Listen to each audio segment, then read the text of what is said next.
Hello guys, आज म तपाईँहरूलाई एलिस माछा बनाएर देखाइरहेको छु है। एलिस माछा मैले ल्याएको आधा केजी भन्दा 600 ग्राम। यसको लागि मैले दुईवटा प्याज, अदरक, लसुन, दुईवटा टमाटर अनि यो नरियल पेस्ट उयो त पाएन,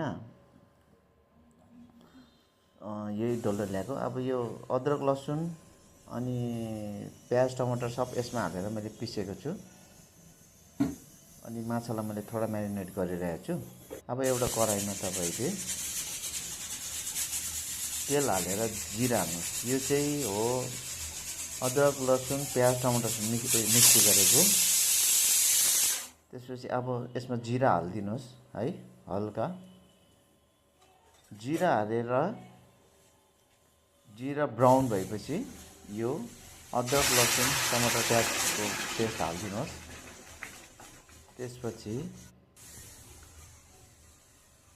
यस्तो गएपछि अब यो तपाईँले ढक्कनले ढाकेर 20 देखि 25 मिनट पकाउनुहोस्। यो मैले उयोलाई पनि तोडिसकेँ, नरिवललाई पनि तोडेर रेडी गरेको छु। अब नरिवलको यो पेस्ट 20 मिनट पाकेर यो नरिवलको पेस्ट हालिदिनुहोस्। यस्तो भएपछि उम्लेपछि फेरि त्यहाँदेखि यो माछा हालिदिनुहोस्। कसैले फ्राई गरेर खान्छ, तर म चाहिँ अब कोलेस्ट्रोलको अलिकति बिमारी भएको कारणले म नर्मलै खान्छु, फ्राई नगरी यसरी हालिदिनुहोस्। त्यहाँदेखि यस्तो गरिसकेपछि एकपल्ट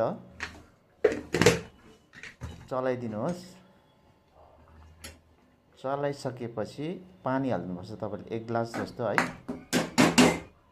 मेरो भिडियो अलिकति यहाँ डिस्टर्ब भयो, जस्तो मैले पानी उयो गरेको चाहिँ देखाउनु हुन्थेन, सारेको त हो, तर पनि अब पानी सारेको चाहिँ मैले यहाँ देखाउनु परिरहेको छु। र पानी हालेर अब फेरि ढाकेर तपाईँले 15 देखि 20 मिनट पकाउनुहोस्।